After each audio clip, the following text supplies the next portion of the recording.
Assalamualaikum warahmatullahi wabarakatuh. Jumpa kembali dengan saya Subur Santoso di channel SS Math, channel pembelajaran yang mengedepankan proses. Dan bersama saya kali ini kita akan membahas fungsi kuadrat bagian 1 dengan submateri menentukan nilai variabel pada fungsi kuadrat tersebut. Namun sebelumnya jangan lupa untuk subscribe dan membagikan video ini untuk memperoleh pemberitahuan video saya selanjutnya, dan juga untuk pengembangan channel ini sehingga dapat memberikan manfaat bagi banyak orang. Baik, sebelum kita masuk pada soal dan pembahasan, kita definisikan dulu apa itu fungsi kuadrat. Fungsi f pada domain atau daerah asal bilangan real yang ditentukan oleh y sama saja, ini sama dengan ya fx sebagai rumus fungsi dengan rumus fungsinya ax pangkat 2 atau x kuadrat ditambahkan bx tambah c, dengan A, B, dan C merupakan anggota bilangan real serta syaratnya A itu tidak boleh sama dengan 0. Ini kita sebut sebagai fungsi kuadrat.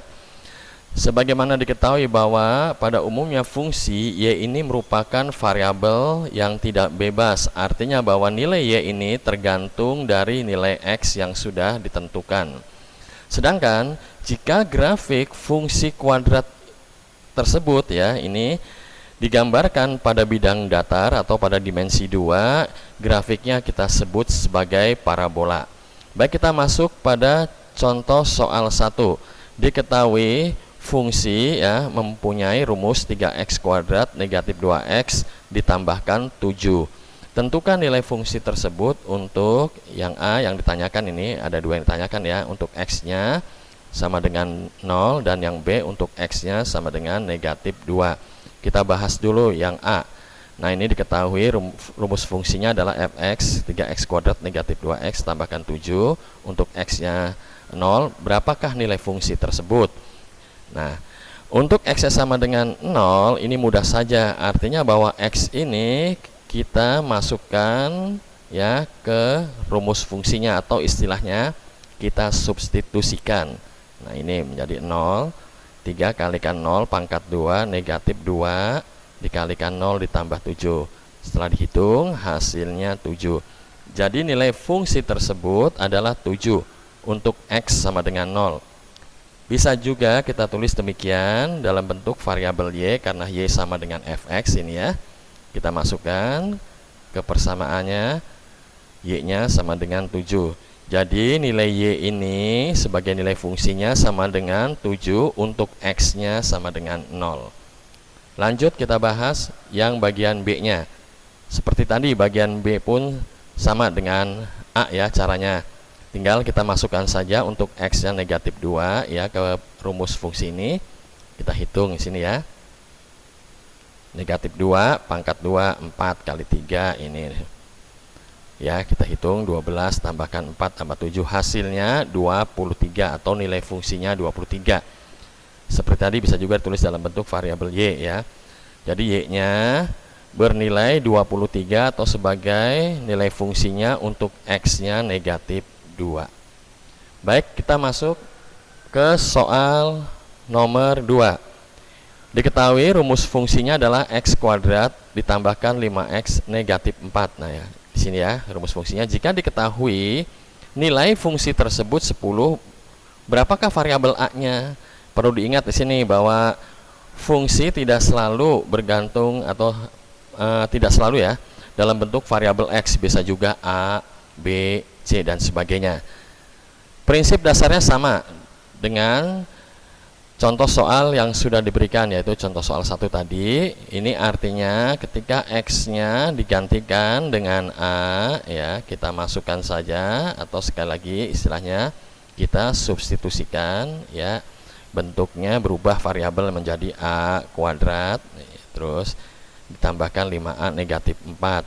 Karena sudah diketahui bahwa nilai fungsinya untuk variabel a yang kita cari 10, bentuknya menjadi demikian.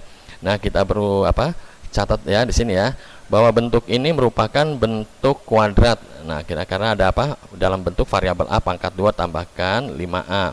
Ini sama saja kita rubah menjadi persamaan kuadrat, pindah ruas ya, kemari menjadi negatif 10, yang ditinggalkan ini menjadi 0 karena merupakan unsur identitas dari penjumlahan. Nah, bentuknya bisa kita tulis demikian: A kuadrat ditambahkan 5A negatif 14 sama dengan 0. Ini bentuk persamaan kuadrat. Sebagaimana diselesaikan dengan cara persamaan kuadrat, yaitu kebetulan ini bisa diselesaikan dengan pemfaktoran ya, kita faktorkan saja. Di sini hasilnya A-nya negatif 7 atau A-nya 2. Itulah A yang kita cari. Baik, kita masuk pada soal ketiga. Diketahui suatu rumus fungsi yaitu 5Q kali X kuadrat ditambahkan 4X tambahkan 6. Tentukanlah nilai Q dari fungsi tersebut. Jika, nah, X-nya sudah diketahui negatif 3, sedangkan nilai fungsi tersebut 9. Ya, intinya prinsipnya sama ya, dengan cara-cara yang baru saja dibahas baik nomor 1 maupun nomor 2. Nah, di sini X-nya sama dengan negatif 3, kita masukkan kemari ke X ya. Ya, ini kita masukkan.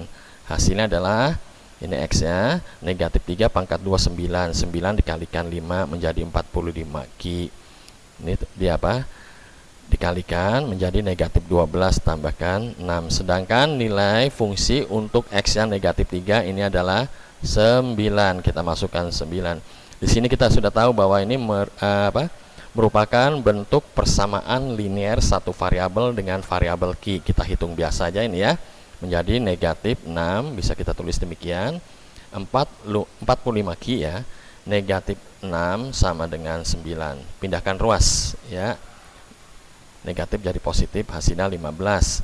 Lalu kemudian biasa kita harus bagi dengan 45. Ini pun kita bagi dengan 45 agar Q-nya ini muncul dengan variabel Q-nya muncul dengan koefisien 1 ya. Di sini hilang berarti ini ya, sisa 1. Kita bagi aja 15 per 45, kita sederhanakan ya menjadi 1/3. Demikian hasilnya ya.